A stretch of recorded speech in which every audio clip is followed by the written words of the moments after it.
какво бих препоръчал като реклама, то е зверски таргетиран чист сърч реклама.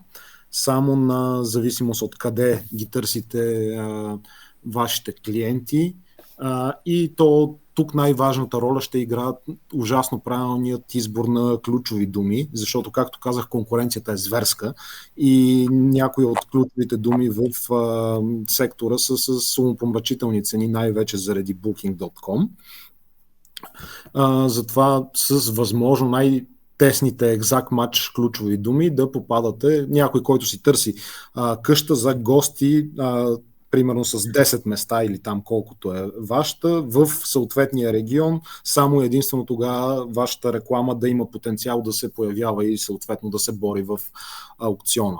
От гледна точка на Фейсбук, разбира се, е това да си помислите каква е аудиторията, какви хора идват при вас. Значи, вие сте на локация, на която хората ходят, защото е party destination, или е локация, на която хората ходят, защото е за семейна почивка, или за какво е. Намерете подходящата аудитория и съответно вашите рекламни послания трябва да говорят на въпросната аудитория, за да може те да се свържат с това, което вие предлагате.